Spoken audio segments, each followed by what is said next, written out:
الحمد لله رب العالمين والعاقبة للمتقين والصلاة والسلام على سيد الأنبياء والمرسلين. أما بعد، بسم الله الرحمن الرحيم.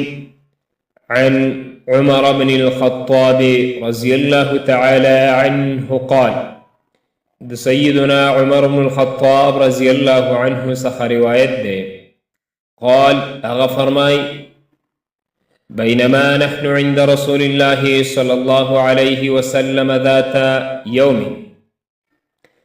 چې یوه ورځ موږ د رسول الله صلی الله علیه وسلم سره په مجلس کې ناستو.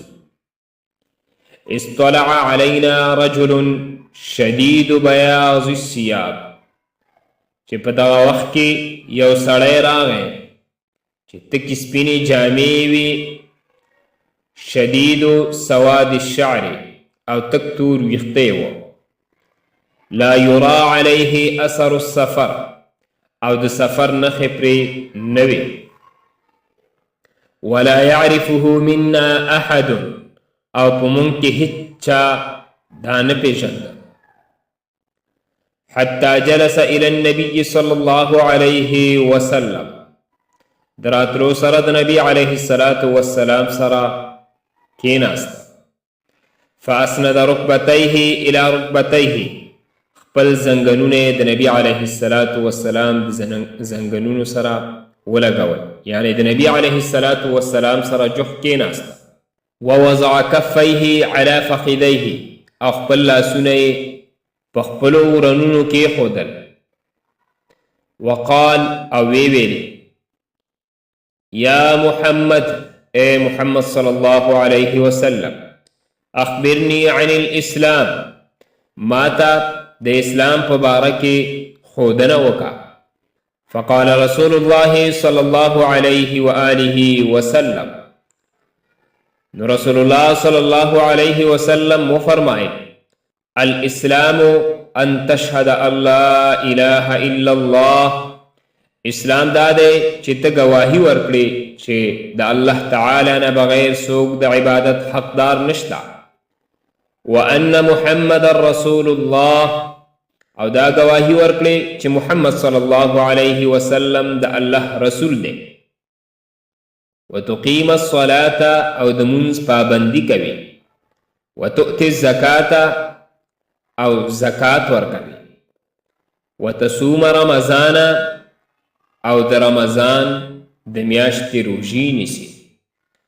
وتحج البيت ان استطعت الیه سبیلا، او که وس لرې نو چې د بیت الله شریف حج وکړې. قال، هغه وویلې: صدقت، تاسو صلی الله علیه وسلم رښتیا وویل. فعجبنا له، نو موږ حیران شو. یسأله ویصدقه، چې دا سړی په خپله د رسول الله صلی الله علیه وسلم نه تپوس هم کوي او بیا په جواب باندې تصدیق هم کوي. قال، فاخبرني عن الایمان، هغه سړي بیا تپوس وکړو چې ما ته د ایمان په باره کې ښودنه وکړه، خبر راکړه. قال، ان تؤمن بالله وملائکته، رسول الله صلی الله علیه وسلم وفرمایل: ایمان دا دی چې ته په الله باندې، و ملائکته، او د هغه په ملائکو فرشتو باندې، و کتبه، او د هغه په کتابونو باندې، و رسله، او د هغه په رسولانو باندې، والیوم الاخر، او په ورځ د آخرت باندې، و تؤمن بالقدر خیره و شره، او په ښه او بد تقدیر باندې ایمان راوړي. قال، هغه وویل: صدقت، تاسو صلی الله علیه وسلم رښتیا وویل. قال، فاخبرني عن الاحسان، بیا هغه وویل: د احسان په باره کې مې خبر کړه. قال، رسول الله صلی الله علیه وسلم وفرمایل: ان تعبد الله كأنك تراه، احسان دا دی چې ته د الله تعالی عبادت په داسې عاجزي سره وکړې لکه چې ته هغه وینې. فإن لم تكن تراه فإنه يراك. او کته هغه نشي لیدلی نو بېشکه هغه خو تا ویني. قال بیا هغه کس وویل فأخبرني عن الساعة، ما ته د قیامت په حقله ښودنه وکړه. قال رسول الله صلی الله علیه وسلم وفرمایل ما المسؤول عنها بأعلم من السائل، چې د قیامت په حقله تپوسلی شوی یعنی د چانه چې پوښتنه کړی شوي د تپوس کوونکي نه زیات خبر نه دی. قال بیا یې ویل فأخبرني عن اماراتها، ما ته د قیامت څه نښې وښیه. قال رسول الله صلی الله علیه وسلم وفرمایل ان تلد الامة ربتها، چې نښې یې دا دي چې وینځه به وزیږوي خپلې مالکې سرپرستې لره. وان ترى الحفاة العراة العالة رعاء الشاطئ يتطاولون في البنيان، او بل دا چې ته به ووینې خپې ابله بربند غریبانان خلق سروونکي د ګډو بیزو چې هغوی به اوچتې او غټې آبادیانې جوړوي او په هغې به فخر کوي. قال سیدنا عمر رضی الله عنه فرمایي ثم انطلقا، بیا هغه سړی لاړه. فلبست مليا ثم قال لي يا عمر، څه وخت چې تیر شو نو رسول الله صلی الله علیه وسلم ما ته وفرمایل چې ای عمر اتدري من السائل، تا ته پسته شته دی چې دا سړی څوک، دا تپوس کوونکی څوک؟ قلتو، ما ورته وویلې الله ورسوله اعلم، چې الله او د هغه رسول الله صلی الله علیه وسلم ښه پوهیږي. قال رسول الله صلی الله علیه وسلم وفرمایل فإنه جبریل اتاکم یعلمکم دینکم، یقینا دا جبریل علیه السلام راغلی و تاسو ته ستاسو دین ښودلو. دې حدیث ته حدیث د جبریل ویلی کیږي.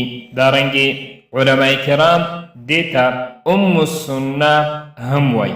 ام السنه ورته د دې د وجې نه وایي چې دا حدیث د پوره دین خلاصه او نچوړ دی. دا حدیث د شریعت مطهره ټول شعبو ته شامل دی او په دې حدیث د جبریل کې 5 خبرې ذکر دي. اول اسلام، دوهم ایمان، دریم احسان، څلورم د قیامت علم او پنځم د قیامت نښې او علامې. په دې حدیث د جبریل علیه السلام کې د دې 5 خبرو ذکر او بیان دی. اول نمبر خبره په دې حدیث د جبریل کې هغه ذکر کیږي اسلام. اسلام څه ته ویلی کیږي؟ د اسلام لفظي معنا ده د چا مخ کې ښکته کیدل، خپل ځان هغه ته سپارل او ځان د هغه تابعدار کول. او اسلام په شریعت کې د دینه مراد هغه دین دی کوم چې د الله تعالی را لېږلی شو پیغمبرانو راوړی دی. په شریعت کې اسلام څه ته وایي؟ په شریعت کې د اسلام نه مراد هغه دین دی کوم چې د الله رب العزت را لېږلی شو پیغمبرانو راوړی دی. دې ته ویلی کېږي اسلام. هغه دین په کوم دین کې چې انسانان خپل ځان د الله جل جلاله مخ کې ښکته کوي او د هغه تابعداري او اطاعت کوي. دا اول نمبر خبره په دې حدیث کې ذکر کیږي. باقی چې کومې 4 خبرې حدیث کې ذکر دي چې ایمان دی، احسان دی، د قیامت علم، دارنګې د قیامت نښې او علامې، د هغې ذکر به په بل درس کې وکړو.